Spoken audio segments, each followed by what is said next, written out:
punëtor sklever nga vendet si Azia, Sri Lanka, Bangladesh, Emirat, që për faktit e mirë dhe të kishë... Avokat, një sekundë, lutem, kemi nga Shtetet e Bashkuara të Amerikës tashmë profesorin e ekonomisë Klajdi Bregu, i cili... Mirë mbrama. Atëherë, Klajdi, avokatin Goxhaj, ju e njini shumë mirë, kështu që... Respekt edhe për ju. Faleminderit gjithashtu. Atëherë, dëgjojmë analizën tuaj deri në fund, avokat, dhe ndalemi pak sa edhe tek mikurin. Do mbyll fare shkurt. Koncepti është që ne në emisionin tuaj kemi folur se si po shkatrojmë blegtorin.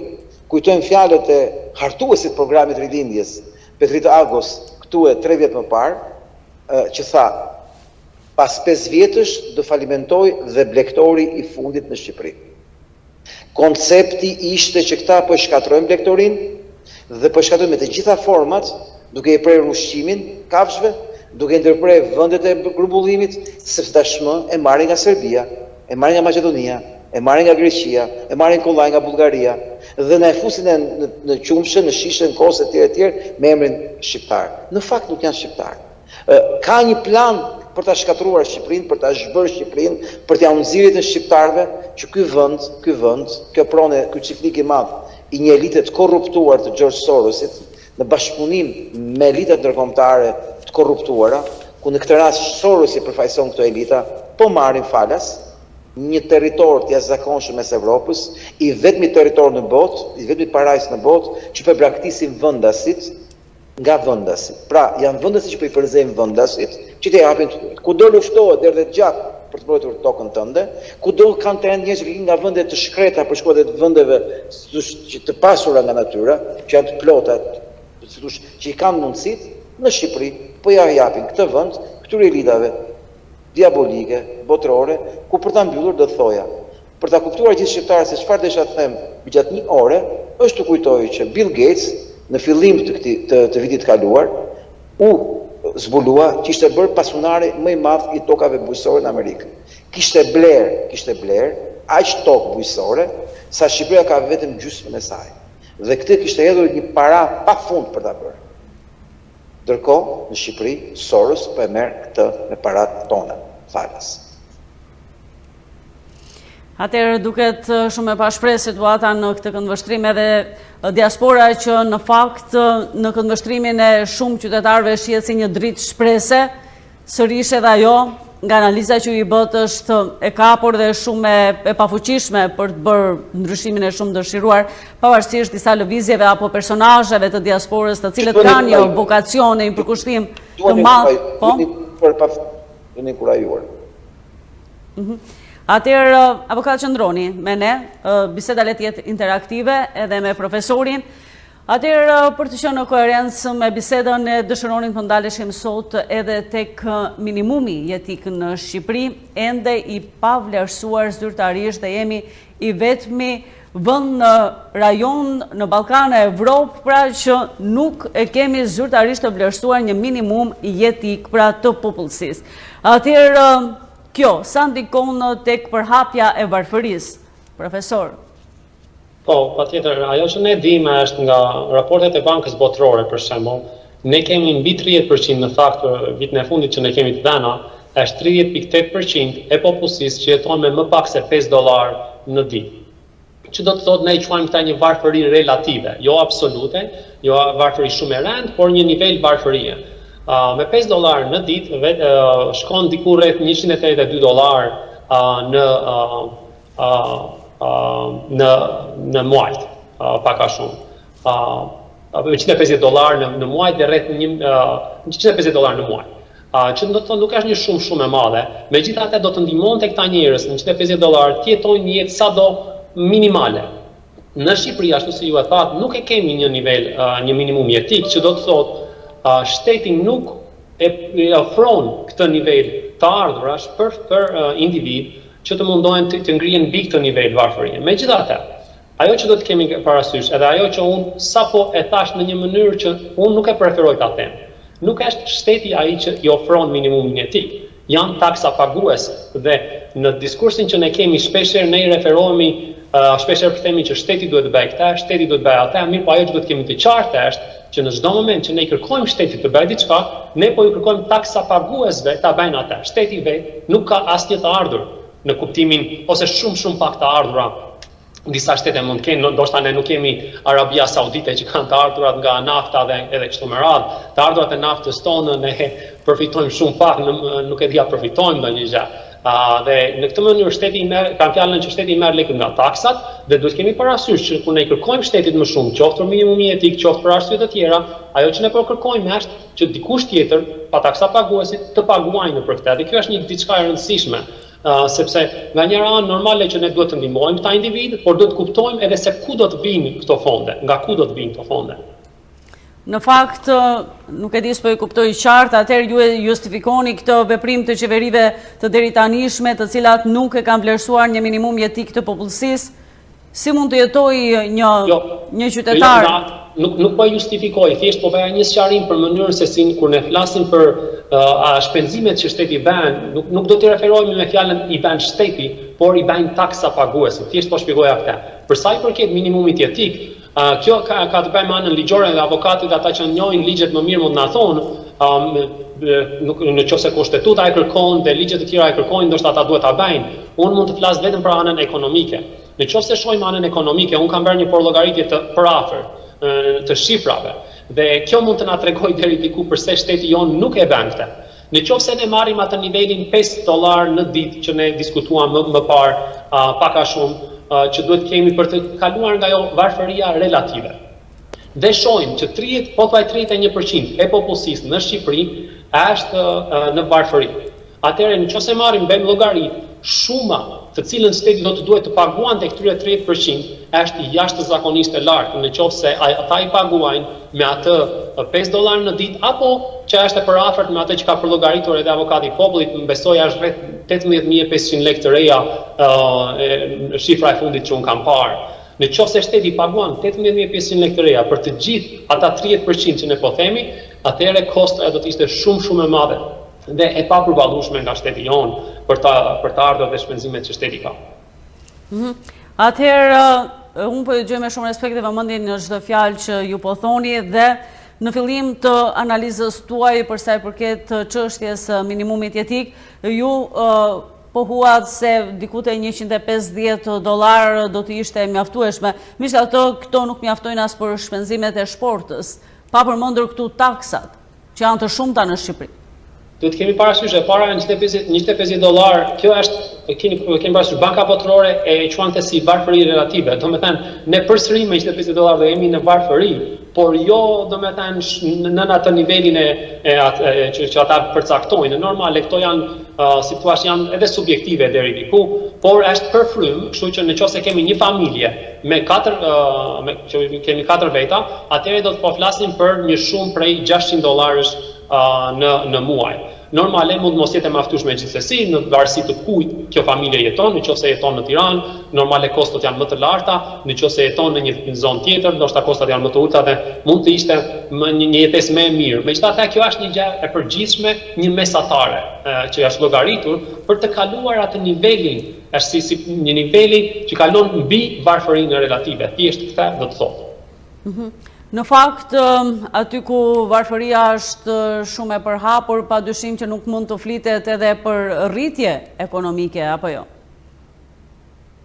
Rritja ekonomike, në realitet, kur është rritje e mirëfillt ekonomike, duhet të arrijë edhe stresat më të ulta. Që të kemi një rritje që arrin stresat më të ulta, stresat më të varfëra, që të cilën ne kemi diskutuar bashkë edhe më parë. Ne nuk po e arrijmë me rritjen ekonomike, do të thotë që rritja jonë është e para e ulët, me ulët se ç'duhet, në situatën ku Shqipëria ndodhet, në minimumi duhet kemi një rritje prej 5% në vit, minimumi. Por kemi potencial edhe për më shumë se aq në qoftë se ekonomia funksionon dhe lejohet, duhet të theksoj, të funksionojë ashtu siç duhet. Do të kemi mbi 5% dhe në këtë moment do të shikonim rritje që do të fillonte të ndikonte edhe në stresat e varfra dhe përtej kësaj ajo që janë të dyja të ndërlidhura, pjesa tjetër është që ekonomia duhet lihet të funksionojë ashtu siç ekonomia funksionon, nëpërmjet tregut dhe jo nëpërmjet fuqisë të pushtetit. Fatkeqësisht tek ne me sa kuptoj unë të paktën në gjykimin tim, ekonomia është shumë e ndikuar nga pushteti në mënyra të ndryshme dhe kjo devion rritjen ekonomike në shumë pak duar dhe përrjedhoj rritje ka, aq pak sa edhe ajo që është, por nuk shpërndahet, si thuash, edhe pse fjala shpërndarje ka problemet e saj, po nuk shkon, le të themi, në stresat e varfra. Në fakt këtu duhet të ndalen, se këtu që ndrona i paradoksi, në fakt gati 20% si pas raporteve pra të ekspertve e popullsisë në Shqipëri jeton në kushtet e varfërisë pra. Dhe nga ana tjetër kemi politikanë shumë të pasur, kemi deputet të parlamentit të Shqipërisë të cilët kanë dieta maramëndse, atëherë ja që i pas ka potencialet shteti shqiptar, flasim për tendera shumë milionësh, pra atëherë duket sikur nuk ka një lidhje logjike kjo analizë që ju po i bëni situatës në fjalë pra.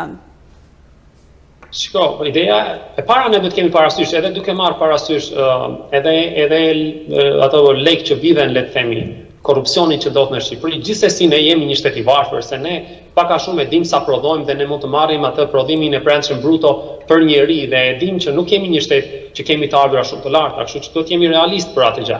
Megjithatë ju keni të drejtë. Fatkeqësisht ajo që ndodh është këto edhe ky prodhim që ne kemi nuk shkon në të gjitha duart, por është shumë i përqendruar në duart e politikanëve. Dietat dhe rrogat e politikanëve janë të një pjesë të themi, atyre që janë të korruptuar, janë gjëja më e vogël që ata përfitojnë. Përfitimet më të mëdha që ata kanë nëpërmjet korrupsionit që ata bëjnë, ashtu siç e kemi parë, mund të shikojmë problemin me incineratorët që kemi parë në fundit që janë, nëse e shikojnë shumat janë maramendse, mund të flasim ndoshta për atë që potencialisht mund të ndodhi me portin e Durrësit, në portin e Durrësit që po shndrohet, e aty është një potencial shumë i madh. Ne po flasim për një aferë 430 milion me sa kam dëgjuar unë për incineratorët, ndërkohë porti i Durrësit është 2 miliard, 5 herë më shumë. Dhe aty, në qoftë se ne nuk kemi transparencë, dyshimet të paktën janë, unë nuk mund ta di detajet sepse këto kërkojnë investigime shumë të thella, po dyshimet janë që edhe aty do të ketë shumë pasurim të pak njerëzve dhe shumë pak pasurim të atyre që kanë nevojë më shumë. Dhe prandaj kemi problemin, domethënë nuk do të thotë që edhe nëse i heqim një pjesë të ardhurave nga tendrat, nga të gjitha të tjerat, nuk do të thotë që do të jetë shumë e lehtë për ta ulur varfërinë. E vetmja gjë që ne dim si ekonomist, që ul varfërinë është rritja ekonomike. Nëse ne shohim në të gjithë botën, ulja e varfërisë ka qenë jashtëzakonisht e shpejtë në 20-30 vjeçarin e fundit, duke përjashtuar normale këto vitet e fundit me Covidin, ka qenë shumë e shpejtë. Dhe ulja e varfërisë ka ardhur si pasojë e uljes të varfërisë kryesisht në Indi dhe në Kinë. Në të dyja këto vende, rritja ekonomike, sidomos në Kinë, është mbi 5-6%, edhe tani që ata si thua ju ka rënë pak rritja ekonomike. Ndërkohë tek ne nuk kemi parë rritje përveç vitin që kaloi, e cila është një rritje shumë artificiale për arsye të ndryshme që ne mund të hyjmë më vonë, nuk kemi parë rritje me mbi 5%. Nuk e di në çkur. Domethënë, po mund të bëhen 10-15 vjet që nuk kemi pasur rritje të mirë. Ndërkohë kjo normale do të ndikojë më pas, kur nuk ka rritje ekonomike nuk mund të ketë. Le ta themi në këtë mënyrë. Ta mendojmë ekonominë si një byrek, si i themi ne nga Korça. Nëse që ne të kemi një copë më të madhe të atë byrekut për çdo njeri, duhet të jetë byrek të bëjmë byrekun më të madh. Kjo është ideja. Dakor, po unë e përsëris edhe një herë atë që ju thash pak më parë, pra nuk mund të ketë kursesi rritje ekonomike duke patur këtë numër të lartë të njerëzve që jetojnë në kushtet e varfërisë ekstreme madje në Shqipëri. Kjo është paret në çfarë kuptimi e themi nuk mund të ketë rritje ekonomike, sepse do të kemi parasysh rritja ekonomike mund të ndodhi dhe shkon në pak duar. Nëse themi ta quajmë rritje të vërtetë ekonomike në atë që ne duam të kemi, është e vërtetë që nuk kemi. Por që rritje mund të ketë, sepse e marrin 4-5 veta dhe ne të tjerët nuk marrim asgjë.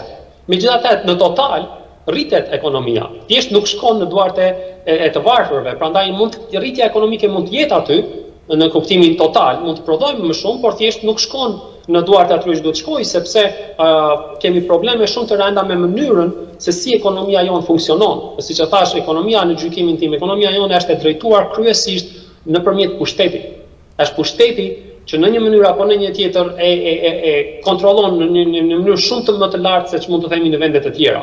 Në asnjë ekonomi nuk është perfekte, asnjë ekonomi nuk është komplet e lirë, atë që e shohim në ekonomi tregu, megjithatë, në ekstremet që ne shohim në vendin tonë janë shumë të larta dhe fakti i varfërisë kaq të lartë që ne kemi në vend është fakt për këtë, sepse shpeshherë ajo që ne shohim kur ka shumë korrupsion, kur ekonomia nuk funksionon sipas tregut, por funksionon sipas maliqit, le të themi, atëherë ajo që do të ndodhë është që të varfërit nuk do të përfitojnë shumë ose do të përfitojnë shumë pak.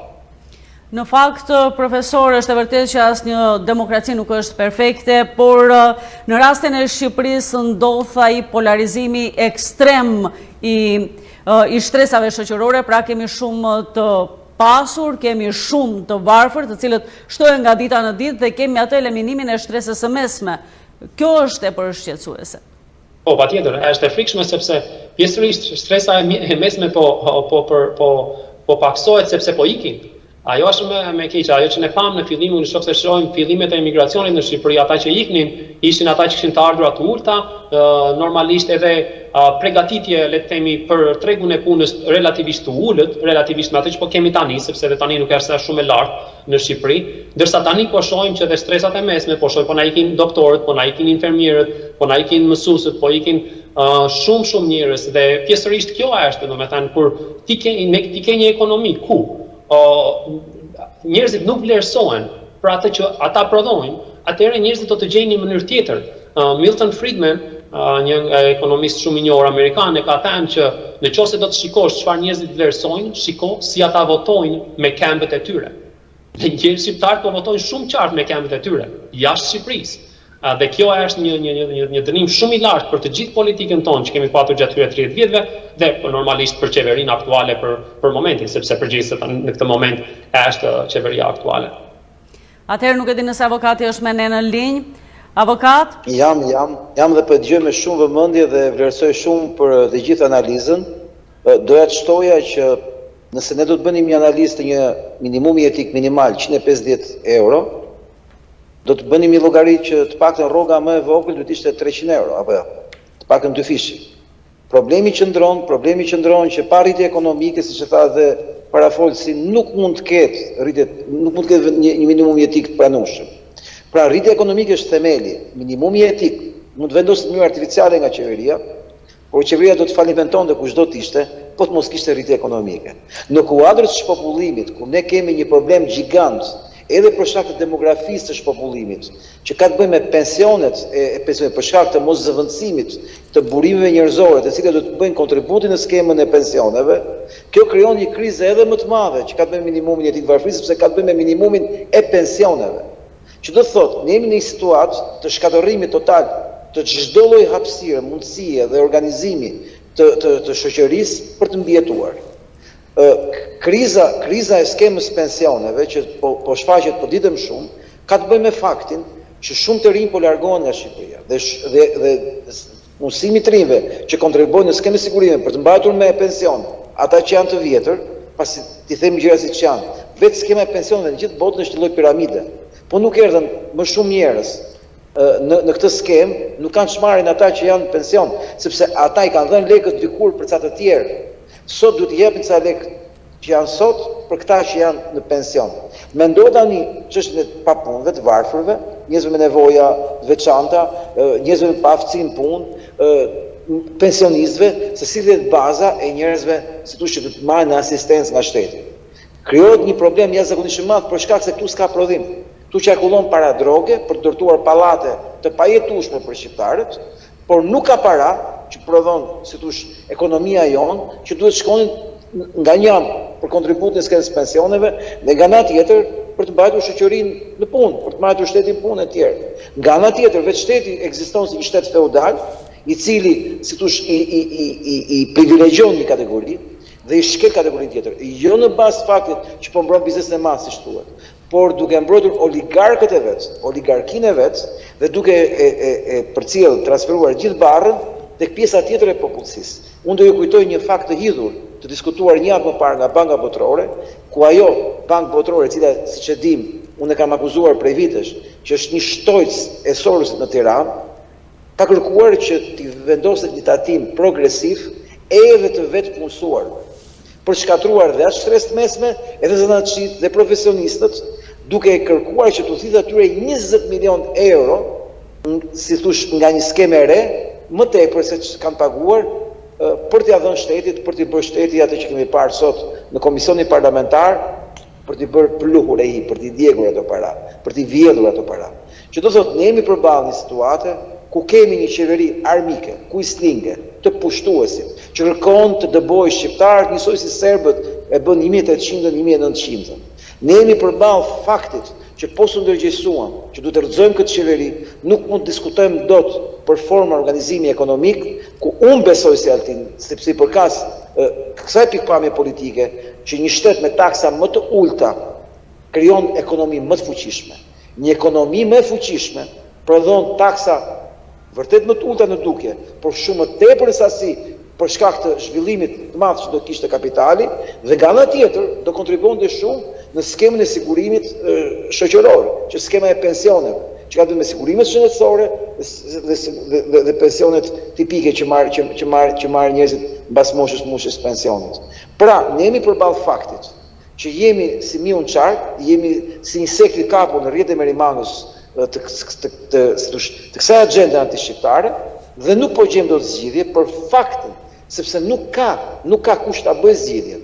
Ide të qarta ka sa të duash, por nuk ka asnjë vullnet, pasi ata që na kemi në krye, janë ata që na duan të keqen, do ta zhbëjnë këtë vend, do ta shpopullojnë këtë vend. Atëherë ndalemi sërish tek profesori, duke qenë se prej vitesh ndodhet në Shtetet e Bashkuara të Amerikës, është ingranuar atje. Nuk e din nga komunikimet që ka me bashkëmoshatarët e tij, pra sheh një dëshirë të shqiptarëve atje për t'u rikthyer në vendin tonë? Fatkeqësisht në këtë moment që ne flasim nuk besoj. Po ashtu si unë dhe shumë të tjerë kanë erdhur këtu me sakrifica dhe kanë ndërtuar një jetë që me problemet e saj, sepse nuk ka asnjë jetë perfekte askund, por gjithsesi të jep më shumë në krahasim me atë që mund të marrin në Shqipëri. Unë kur nuk do të kisha mundësi në Shqipëri, nëse do kisha qëndruar, të kisha një jetesë të këtij, dhe unë sot kam një punë në një universitet të mirë, një rrogë të mirë, një jetesë mesatare për pak a shumë për këtu ku jam, dhe nëse kthehemi në Shqipëri, mundësitë e mia dhe niveli i jetesës sime do të bjerë shumë. Dhe besoj për një pjesë të madhe është e njëjtë. Prandaj, ajo që ne na duhet është, unë jam i sigurt që edhe unë nuk është se nuk dua të vi.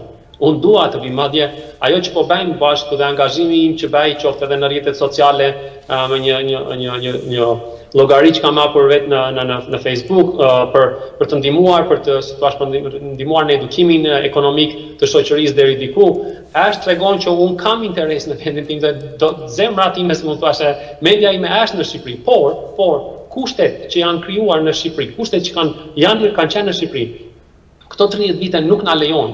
Pa ndryshuar këto kushte, pa ndryshuar ambienti ekonomik dhe politika aty, unë besoj që do të ketë shumë problem dhe fatkeqësisht janë të ndërlidhura.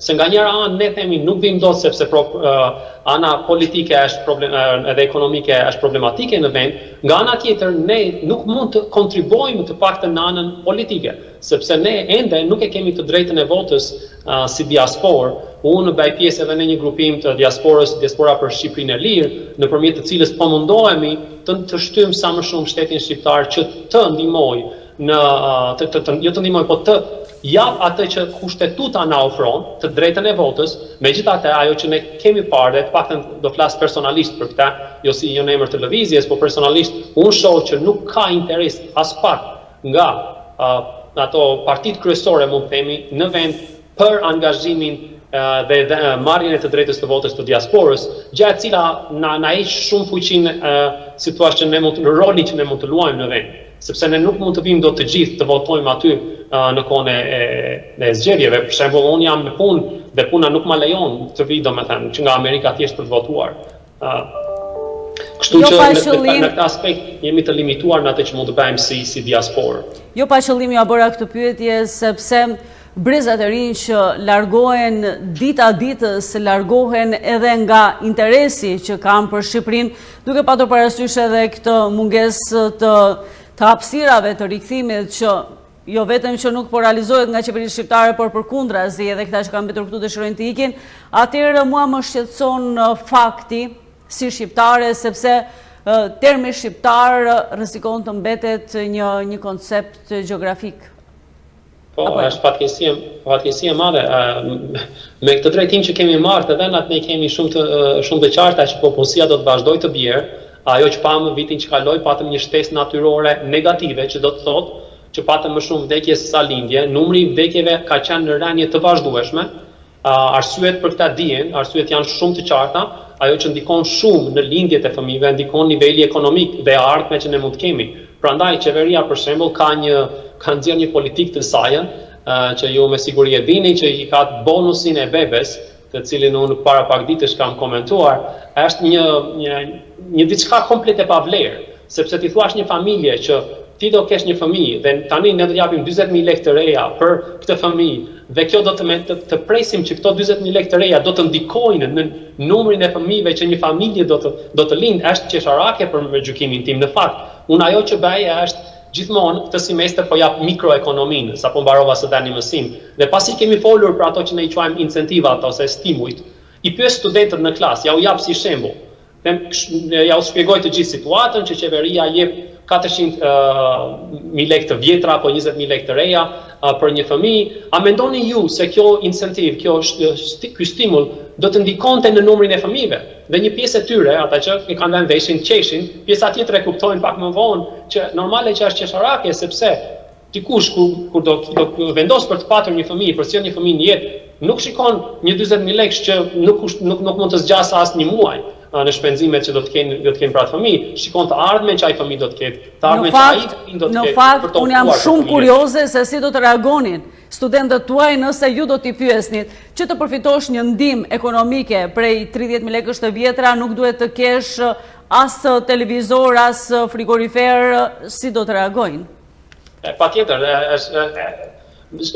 ajo që ndodh tek ne, do të kemi parasysh qeveri, dhe kjo është problemi, sepse kur populli ka shumë pak fuqi, mënyrën se si politika ka funksionuar në Shqipëri është që populli ka patur shumë pak fuqi në reagim. Po ashtu edhe do të kemi parasysh se nuk është gjithë faje vetëm e politikanët, edhe ne si popull jemi një popull që nuk jemi edukuar dhe nuk kemi një kulturë demokratike dhe nuk dim si të sillemi. Dhe e vërteta është. Ne jemi një popull që shkojmë vetëm pas individëve. Nuk jemi një popull, deri diku kjo ndodh kudo, por gjithsesi, unë kur i shikoj për shembull njerëzit kur argumentojnë këtu, kanë të paktën disa ide mbrapa argumenteve të tyre, ide filozofike që si duhet të funksionojë. Ndërkohë tek ne thjesht kemi lidera dhe kemi atë kultin e individit, gjë që është shumë e rëndë dhe ka dëmtuar shumë demokracinë dhe ndoshta edhe na takon edhe ne si popull të ndërgjegjësohemi deri diku. Dhe kur e shikojmë që një individ nuk ka funksionuar për 30 vjet, nuk na ka dhënë asgjë, atëherë nuk mund të presim më, sepse Einsteini ka thënë kur përsërit të njëjtën gjë dhe pret rezultate të ndryshme quhet çmenduri. Ne nuk mund të vazhdojmë me të njëjtën veprim, me të njëjtën ashtu dhe të presim rezultate ndryshme. Prandaj normale që këtu do të reagonin njerëzit në mënyrë tjetër komplet. Mirë, po reagimi në Shqipëri faktikisht është shumë i ulët, nuk shohim reagim, shumë pak. Avokat, unë do të thoja që gjithë situata e asaj që quhet kontributi që mund të jepet për ta zgjidhur situatën në Shqipëri do bazohet se s'bën tek politika. Vetëm politika mund të ndryshojë këtë realitet. Kjo nuk mund të bëhet dot nga profesor, nga unë, nga tjetri, po nuk qenë një aksion i pastër politik për ta shpëtuar këtë vend. Fatkeqësisht Shqipëri mungon slogani hajde shpëtojmë Shqipërinë. Sepse akoma nuk është artikuluar problemi që ky vend po zhbëhet, ky vend po vdes. Këtu fillon hapi i parë, ke diagnostikimi i sëmundjes. Shqiptarët nuk mund të vinë dot nga jashtë Shqipëri, se këtu i përzën.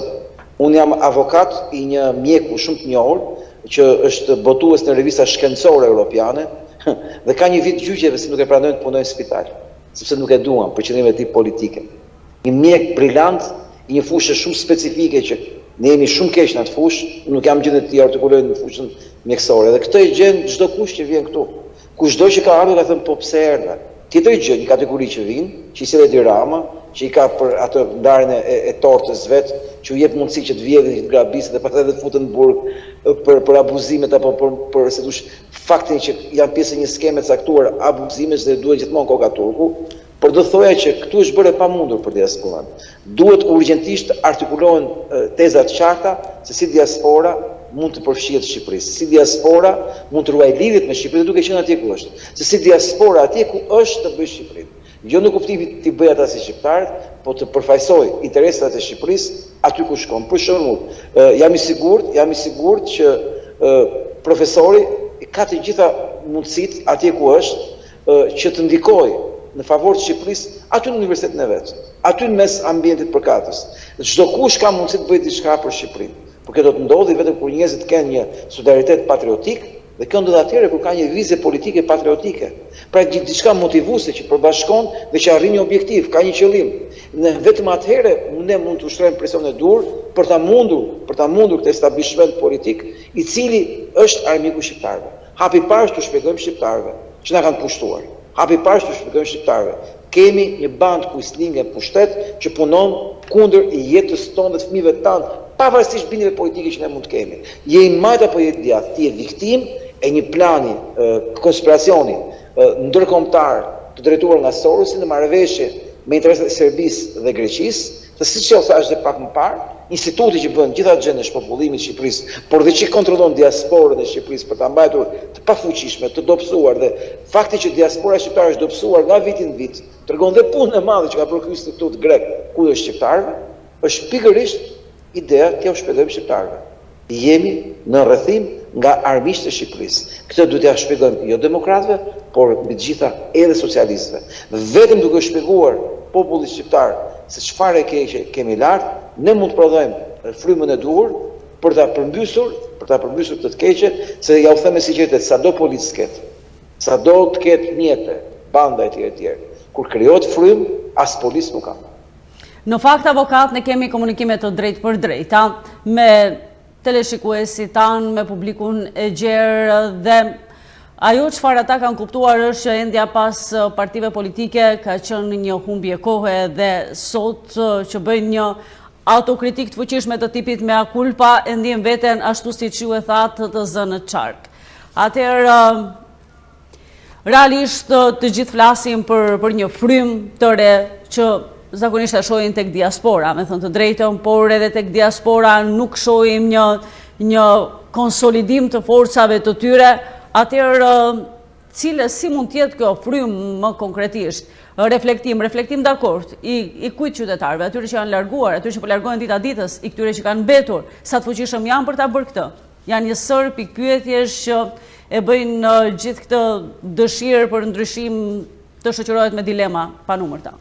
Në datën 7 mars mund të kem apo 8 mars mund të kem një përgjigje në sensin që do të shohim se çfarë do të prodhoj politika shqiptare. Do të krijojë një forcë politike të pranueshme me trend pozitiv, konservator, antisoros siç është premtuar dhe që është vështirë ta konstatojmë ende. Për mua testi i 6 marsit është një test shumë i rëndësishëm për të kuptuar. Kemi nevojë për një rezistencë të re politike, kemi nevojë për një riformatim, rithemelim të forcës politike Partia Demokratike, nuk flas për pjesën e Lulzim Bashës, kjo do kuptohet nga zgjedhjet e 6 marsit. Në zgjedhjet e 6 marsit do të përcaktohet çfarë është pesha reale e faktorëve, duke marrë në konsiderat edhe Lori Rama Basha në Shkodër, në Dibër dhe në Vorë, ku nga të gjitha dhënat del që ka një mbështetje totale të fshehtë, underground të PS-s ndaj Lulzim Bashës për të konkuruar Shtëpinë e Lirisë. Shtëpia e Lirisë ka mijëra mëkate, është pjesë e establishmentit Urbashës deri dje, por faktikisht është një formacion i mundshëm politik. Se sa do ketë peshë, vlerë dhe sa do kemë bërë minimalisht detyrat e shtëpisë tyre, do ta kuptojmë këtë në 7 mars. Ndërkohë, dështimi i tyre do të silli me çdo kusht nevojën e një, projekti të ri politik, konservator, të djathtë do thoja, antikomunist, jo në kuptimin e modelit bolshevik që ka njerëzit në kokë me komunizmin e shkuarës, sepse ai ka degraduar, por nga ana tjetër është evoluar në një, postkomunizëm globalist, liberal, që përfaqësohet nga kjo qeveri që ne kemi sot. Pikërisht unë besoj që e vetë nga zgjidhja për Shqipërinë është një frymë patriotike që i bashkon shqiptarët brenda dhe jashtë Shqipërisë për të shpëtuar Shqipërinë. Kjo s'mund të jetë vesë e djathtë. Dhe patjetër që edhe profesori do t'i bashkohet kësaj fryme, apo jo? dhe gjithë antarët e lëvizjes që ai përfaqëson dhe gjithë bashkëkombësit tanë ku do ndodhen që janë përfshirë në lëvizje të ndryshme, por që e duan shumë Shqipërinë, apo jo, profesor? Patjetër, ajo që ne kemi nevojë është shumë e qartë që ne kemi nevojë për një ndryshim shumë themelor në vend. Ndryshim që nuk mund ta di si mund të vijë sepse unë duhet të qëndroj dhe vetëm brenda fushës sime që është ekonomia, kështu që nuk është se kam një përgatitje të veçantë nga ana politike. Është një mendim i thjeshtë që unë mund të jap, por ajo që unë mendoja është që ne kemi shumë nevojë për ndryshime shumë të thella në jetën tonë politike patjetër, sepse këta politikanë që kanë qenë këto 30 vite kanë treguar që nuk na kanë sjellë asgjë vetëse degradim dhe vetëse shumë pak përmirësim. Atëherë problemi i madh që qëndron është si ne arrim këta.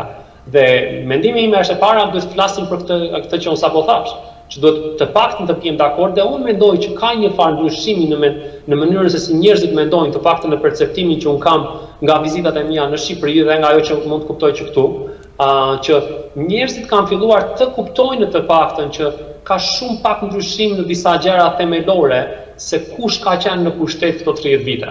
Ka ndryshime, ndoshta jo, po që jo shumë të thella, dhe kjo do të ndoshta të ishte fillimi i një farë rizgjimi që mund të themi të popullit që të kuptojë që pa ndryshime themelore nuk mund të ndryshojë gjë në vendin tonë. Tani si vijnë këto ndryshime themelore, kjo është diçka që është një pyetje shumë ajo pyetja $1 milion që mund të themi që është shumë e vështirë për të përgjigjur dhe kërkon analiza shumë të thella. Në fakt sfida është dhe e madhe realisht, sepse kjo frymë e re populiste, apo jo, duhet të përballet me atë kastën e vjetër që ka rënë shumë të thella, apo jo? E vetmja kundërshti që do kisha ke diskutimi profesorit ishte fjala $1 milion. Është një pyetje $1 miliard. Po. Atëherë mbetemi tek kjo pyetje dhe mbetemi tek pritja në ditët në vijim se çfarë do të ndodh, apo jo? Gjithsesi, nevoja për ndryshim është emergjencë kombëtare, apo jo? Është vetmja zgjidhje. Duhet si thosh një bashkim patriotik për të shpëtuar këtë vend nga zhbërja, për të shpëtuar kombin shqiptar nga zhbërja, për të shpëtuar atdheun ton nga grabitja përfundimtare. Ne po na shpërngulin, ne po na përzen. E vetmja gjë që na ka mbajtur këto 2 vjet në Shqipëri, shqiptarët pa ikur dhe i fundit ka qenë fakti që ishte një pandemi botërore e cila kufizoi lëvizjen e lirë të njerëzve. E vetmi arsye që Shqipëria nuk u mbush me Bangladeshas, me indian, pakistanes, siç po punohesh 2018 me një projekt shumë që demografik, ishte fakti që u bllokua lëvizja e lirë e njerëzve nga pandemia. Pandemia shqiptarëve nuk ka bërë ca dëme, po tjerë nuk ka bërë dëme shumë të dhasë shqiptarë, po pak një etnia u solli shqiptarëve.